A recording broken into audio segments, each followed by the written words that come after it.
और भाई जो लोग सोचते हैं कि ये दोनों ही बाइक 125 सीसी है तो इनके इंजन भी बिल्कुल सेम होंगे, तो भाई आप लोग बिल्कुल गलत सोच रहे हो, क्योंकि इन दोनों ही बाइक्स में बिल्कुल अलग इंजन मिलते हैं। भाई बाइक लेते टाइम जो एक सबसे बड़ा फैक्टर लोगों के दिमाग में रहता है वो है माइलेज का, और इन दोनों ही बाइक्स के माइलेज के बारे में सुनकर आप लोगों की आंखें खुली रह जाएगी। अब देखो गाइस, ये है NS 125 का मीटर और ये है पल्सर 125 का मीटर। अब देखने में आपको ये दोनों बिल्कुल सेम लग रहे होंगे, लेकिन यहीं पे लोग चकमा खा जाते हैं। ऐसा पॉइंट है जहां पर पल्सर 125 बाजी मार गई है। बाकी सारे पॉइंट्स में अभी तक NS आगे थी, लेकिन यहाँ पर भाई पल्सर 125 बेटर ऑप्शन बन जाती है।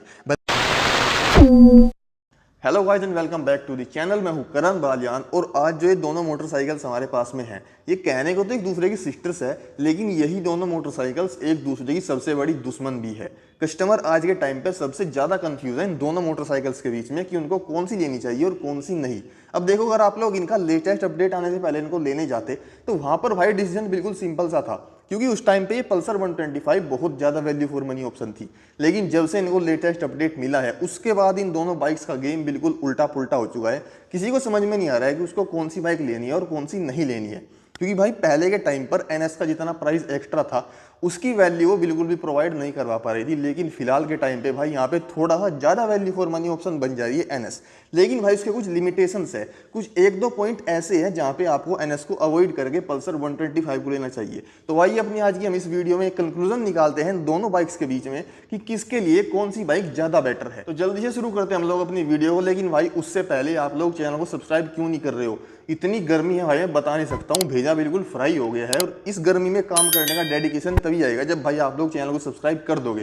तो जल्दी से भाई चैनल को सब्सक्राइब कर दो and let's start with the video. अब गाइस, अगर हम लोग बात करें इन दोनों बाइक के प्राइस के बारे में, तो भाई यहाँ पे आपको पल्सर 125 में कुछ एक्स्ट्रा फ्लेक्सिबिलिटी मिलती है। मतलब ये आपको कई सारे वेरिएंट्स में मिल जाती है। तो इसका प्राइस स्टार्ट होता है from 82,000 and goes till 95,000 ex showroom.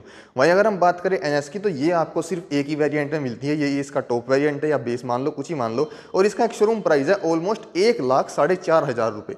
अब भाई ये है इनका ऑफिशियल प्राइस। लेकिन अगर आप लोग इन दोनों बाइक्स को और भी अच्छे प्राइस पर खरीदना चाहते हो तो A to Z Bajaj Muzaffarnagar की सारी कॉन्टैक्ट डिटेल्स आपको डिस्क्रिप्शन बॉक्स में मिल जाएगी। जाओ शोरूम से कॉन्टैक्ट करो, यहाँ से आपको अपनी बाइक बेस्ट प्राइस के साथ अवेलेबल करवा दी जाएगी। सो गाइस, जैसा कि मैंने आपको बताया, इन दोनों बाइक्स के टॉप वेरिएंट के प्राइस में अराउंड 10,000 रुपये का डिफरेंस है। और यहाँ पर NS के लिए 10,000 रुपये एक्स्ट्रा देकर आपको ढेर सारे फीचर्स भी एक्स्ट्रा मिल रहे हैं। मतलब लिटरली कुछ फीचर्स तो ऐसे भी है जो कि आप लोगों को पता भी नहीं होंगे, क्योंकि कुछ मोटे मोटे फीचर्स तो ऐसे होते हैं जो कि हर कोई बता देता है और वो आपको ऊपर से दिख भी जाते हैं, लेकिन फिर भी बहुत कुछ छूट जाता है। तो अपनी आज की इस वीडियो में हम वो सब कुछ कवर करने वाले हैं। लेकिन सबसे पहले हम लोग बात करते हैं बाइक की फ्रंट प्रोफाइल के बारे में। तो यहाँ पे फ्रंट प्रोफाइल में ही काफ़ी सारे डिफरेंसेस है। जब तक आप लोग सिर्फ यहाँ तक देख रहे हो तो फ्रंट प्रोफाइल बिल्कुल सेम है। वही टेलीस्कोपिक सस्पेंशन है, वही डिस्क ब्रेक है, वही टायर साइज है। लेकिन जैसे आप थोड़ा ऊपर जाओगे तो हेडलाइट में इन दोनों बाइक की काफ़ी बड़ा डिफरेंस है। गाइस, अपडेट आने से पहले इन दोनों बाइक की हेडलाइट्स भी बिल्कुल ही सेम थी। दोनों में आपको हेलोजन्स मिलती थी, लेकिन अपडेट के बाद NS को तो इंप्रूव कर दिया गया है। लेकिन पल्सर 125 अभी भी बिल्कुल वैसी की वैसी है। और सेगमेंट की ऑलमोस्ट सारी बाइक्स में आपको LED मिल रही है, लेकिन यहाँ पर आपको भी हेलोजन मिल रही है, वो भी रिफ्लेक्टर के साथ। प्रोजेक्टर भी नहीं मिल रहा है। ऊपर दो पायलट लैंप्स है। बाई NS की बात करें तो यहाँ पे आपको फुल्ली LED हेडलाइट सेटअप मिल रहा है विद LED DRLs, जो कि काफी बढ़िया लगते हैं भाई ग्लो करते हुए। लेकिन ये भाई इग्निशन के साथ में ऑन नहीं होते जैसे कि NS 200 में होते हैं। ये सिर्फ जब बाइक स्टार्ट होती है तभी ऑन होती है। बाकी हाई बीम लो बीम सब कुछ LED में है। और बाइक के टर्न सिग्नल्स भी चेंज कर दिया इस बार बजाज ने, जो हमारी वाली NS में है उस टाइप के नहीं, और थोड़े कम फ्लेक्सिबल है ये पहले से। और अब हम बात करें दोनों बाइक की साइड प्रोफाइल की, तो साइड में भी यहाँ पर कुछ बड़े डिफरेंसेस है। जैसे कि सबसे पहले तो आप लोग यहाँ पर देख लो, NS में आपको एग्जॉस्ट के ऊपर कोई प्रोटेक्शन की कवर वगैरह कुछ नहीं मिल रहा है। और ये जो इंजन काउल है ये भी पूरा नहीं है, बीच में से खुला हुआ है। वहीं अगर आप लोग पल्सर 125 में देखोगे तो यहाँ पे आपको पूरा ऐसे बंसा मतलब जालीदार सा इंजन काउल मिल रहा है, लेकिन इसको सफाई करने में भाई थोड़ी ज़्यादा प्रॉब्लम होती है। अब जो एक चीज़ अच्छी है, यहाँ पे आपको एग्जॉस्ट पाइप के ऊपर एक प्रोटेक्शन सी मिल रही है। यहाँ पे मतलब एग्जॉस्ट पाइप पर रस्टिंग थोड़ी कम होगी, क्योंकि पीछे से जो टायर से मड उड़ता है ना, वो सीधा एग्जॉस्ट पाइप पे जाता है। अब यहाँ पे इसको प्रोटेक्ट करने के लिए ऊपर एक कवर लगा दिया, जो कि NS में आपको नहीं मिल रहा है। और भाई जो लोग सोचते हैं कि ये दोनों ही बाइक 125 सीसी है तो इनके इंजन भी बिल्कुल सेम होंगे, तो भाई आप लोग बिल्कुल गलत सोच रहे हो, क्योंकि इन दोनों ही बाइक्स में बिल्कुल अलग इंजन मिलते हैं। NS 125 में आपको मिल रहा है 124.45 सीसी का 4 वोल्व इंजन, जबकि आपको पल्सर 125 में 124.33 सीसी का 2 वोल्व इंजन मिलता है। और दोनों ही इंजन भाई एयर कूल्ड है। और हाँ भाई, इनकी पावर स्पेसिफिकेशन की बात करें तो उसमें बहुत माइनर सा डिफरेंस है। वैसे बाइक के लिए तो वो डिफरेंस भी काफ़ी ज़्यादा बड़ा है, क्योंकि यहाँ पे आपको मिलती है 12 PS की पावर और वहाँ पे मिलती है 11 PS की। अब कहने को तो सिर्फ 1 PS का डिफरेंस है, लेकिन जब इतनी छोटी बाइक हो, मतलब सिर्फ 125 सीसी के सेगमेंट की बाइक है, तो वहाँ पर 1 PS भी काफ़ी ज़्यादा मैटर करती है। तो यहाँ पे आपको पावर भी थोड़ी सी एक्स्ट्रा देखने को मिल रही है। और भाई इन दोनों ही बाइक्स में आपको किक स्टार्ट में मिल रहा है, तो ये एक अच्छी बात है कि बजाज ने एक घटिया वाली कॉस्ट कटिंग यहाँ पे नहीं करी है। बाकी साइड में सब कुछ सिमिलर ही है। एक जो बड़ा डिफरेंस है, पल्सर 125 में आपको बाहर ये बड़ा सा एग्जॉस्ट लगा हुआ दिख रहा है, जो कि शुरू से इस बाइक में ऐसा ही मिलता है। लेकिन NS 125 में आपको कोई एग्जॉस्ट नजर नहीं आएगा, क्योंकि इस बाइक में हमको अंडर बेली एग्जॉस्ट मिलता है। हालांकि एग्जॉस्ट नोट में कोई ज़्यादा बड़ा डिफरेंस नहीं है, बहुत ही माइनर सा डिफरेंस है। NS का एग्जॉस्ट नोट थोड़ा सा ज़्यादा बेसी सा लगता है पल्सर 125 के मुकाबले। और भाई बाइक लेते टाइम जो एक सबसे बड़ा फैक्टर लोगों के दिमाग में रहता है वो है माइलेज का। और इन दोनों ही बाइक्स के माइलेज के बारे में सुनकर आप लोगों की आंखें खुली रह जाएगी। हम लोगों ने अभी माइलेज टेस्ट किया था पल्सर 125 का, वीडियो का लिंक आपको ऊपर आई बटन में मिल जाएगा, नीचे डिस्क्रिप्शन बॉक्स में भी है। ये वाली वीडियो देखकर जाकर उस वीडियो को देख लेना।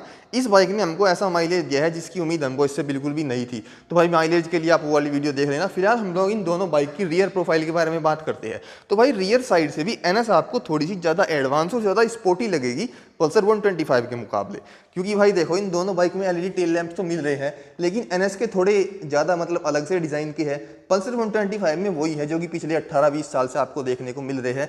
बाकी इस वाली बाइक में आपको टायर अगर्स भी मिल रहे हैं, मड फ्लैप भी है। मड फ्लैप तो आपको यहाँ पर भी मिल ही रहा है, लेकिन टायर अगर आपको सिर्फ NS में ही मिलेगा। टायर साइज बिल्कुल सेम है। पीछे के ड्रम ब्रेक्स है दोनों बाइक्स में, और दोनों ही बाइक्स के ड्रम ब्रेक्स बहुत ज़्यादा गंदे हैं। हम भाई इन दोनों ही बाइक को पिछले 2 साल से ऑन करते हैं, तो मेरे को इनका अच्छे तरीके से पता है कि कहाँ पर अच्छी है और कहाँ पर बुरी है। तो भाई इनके रियर ड्रम ब्रेक्स को बहुत ज़्यादा इंप्रूवमेंट की जरूरत है। हालांकि अभी समय ABS भी आ जाना चाहिए सिंगल चैनल, क्योंकि सेगमेंट की कुछ बाइक में ABS भी आ रहा है, लेकिन इन दोनों ही बाइक में अभी तक ABS नहीं है। जबकि NS 125 125 सीसी के सेगमेंट की सबसे महंगी बाइक है, अगर हम लोग ड्यूक की बात ना करें तो। बाकी सारी बाइक्स में सबसे महंगी है, लेकिन फिर भी इसमें ABS नहीं मिल रहा है। और भाई अब मैं आपको एक और चीज़ दिखाता हूँ जहाँ पे NS थोड़ी सी बेटर है पल्सर 125 के मुकाबले, वो है इनके रियर सस्पेंशन। पल्सर 125 में रियर साइड में आपको नॉर्मल सस्पेंशन मिल रहा है। हालांकि ये चीज़ अच्छी है कि यहाँ पे आपको नाइट्रॉक्स फील्ड मिल रहा है, लेकिन NS 125 में रियर साइड में आपको मोनोशॉक सस्पेंशन मिल रहा है विद नाइट्रॉक्स, जो कि अगेन थोड़ा सा बेटर हो जाता है इन वाले सस्पेंशन के मुकाबले। अब हम बात करते हैं बाइक के मीटर्स के बारे में। पहले मैं इनको ऑन कर लूँ एक बार। अब देखो गाइस, ये है NS 125 का मीटर और ये है पल्सर 125 का मीटर। अब देखने में आपको ये दोनों बिल्कुल सेम लग रहे होंगे, लेकिन यहीं पे लोग चकमा खा जाते हैं। ये सिर्फ देखने में ही सेम है, इन दोनों के फीचर्स अलग अलग है। अगर हम लोग पल्सर 125 की बात करें तो यहाँ पर आपको कुछ ज़रूरत के फीचर्स भी नहीं मिल रहे हैं, जो कि बहुत ख़राब कॉस्ट कटिंग करी है बजाज ने। जब इस मीटर को अपडेट कर ही रहे थे तो भाई ऐसा क्यों किया? ऐसा मैं क्यों बोल रहा हूँ, देखो ब्लूटूथ कनेक्टिविटी वगैरह आपको इन दोनों बाइक्स में मिल रही है, जो कि एक अच्छी चीज़ है। लेकिन NS 125 में देखो यहाँ पे लिख रहा है ना गियर न्यूट्रल, मतलब इस बाइक में आपको गियर शिफ्ट इंडिकेटर मिलता है, जो कि एक बहुत जरूरी फीचर है भाई। लेकिन पल्सर 125 में ये वाला फीचर नहीं दिया गया है। देखो यहाँ पे कुछ नहीं लिखा हुआ मिल रहा है। बाकी सारे फीचर इन दोनों में बिल्कुल सिमिलर से है, लेकिन गियर शिफ्ट इंडिकेटर क्यों नहीं दिया इस बाइक में, जो कि एक बहुत जरूरी फीचर है। अब गाइस आप लोगों की बताओ कि ये ब्लूटूथ कनेक्टिविटी वाला फीचर ज्यादा इंपॉर्टेंट है या फिर गियर शिफ्ट इंडिकेटर? जो लोग एक्चुअल में बाइक चलाते हो गए उनको पता होगा कि गियर शिफ्ट इंडिकेटर कितना जरूरी फीचर है। और भाई ये ब्लूटूथ कनेक्टिविटी तो हर कोई यूज भी नहीं करता है। ये उन वाली बाइक्स में ज्यादा यूज होते हैं जिनको लेकर लोग लंबे लंबे ट्रिप्स करते हैं, हजारों किलोमीटर के। अब ये भाई कम्यूटर बाइक है, इनको कहाँ लोग 1000-2000 किलोमीटर चलाते हो गए एक दिन में। तो ब्लूटूथ कनेक्टिविटी की जगह यहाँ पे आप लोग गियर शिफ्ट इंडिकेटर दे सकते थे। बाकी आप लोगों का क्या कहना है, do let me know in the comment section. बाकी भाई और सारी चीजें यहाँ पे बहुत सिमिलर है। दोनों ही बाइक में आपको क्लिप ऑन हैंडल बार्स मिलते हैं। हैंडल बार पर जितने भी कंट्रोल है आपको दोनों ही बाइक में बिल्कुल सेम मिल जाएंगे, मतलब फीचर सारे सेम है, बस बटन ही इनके अलग अलग से। और क्वालिटी की बात करें तो दोनों ही बाइक की क्वालिटी कुछ खास नहीं है, क्योंकि ये देखो ये भी पूरा ही हिलता है और ये पल्सर के भी भाई पूरे ही हिलते हैं। तो यहाँ पे भाई थोड़ा सा इंप्रूवमेंट की जरूरत है। और अगर हम लोग क्वालिटी की बात कर ही रही है तो मैं आपको एक और चीज़ दिखाता हूँ। भाई NS की क्वालिटी थोड़ी सी बेटर है अपने सेगमेंट में सभी बाइक से, ये भाई मैं मानता हूँ। और मैं इसको 2 साल से चला रहा हूँ तो मेरे को पता भी है, क्योंकि अभी तक क्वालिटी वाइज इस बाइक ने मेरे को कोई ज़्यादा प्रॉब्लम नहीं दी है, सिर्फ थोड़े रस्टिंग इशूज़ आए हैं। लेकिन पल्सर 125 में आप ये देखो, ये वाला पार्ट ऐसे मतलब यहाँ पे एक बस टेप सी लगवा रखी है, और ये प्लास्टिक का पार्ट है शायद, हाँ भाई प्लास्टिक का है। फ्यूल टैंक मेटल का है, लेकिन ये भाई यहाँ पे प्लास्टिक का मिल रहा है, और ये सिर्फ इस टेप से चिपक जाता है।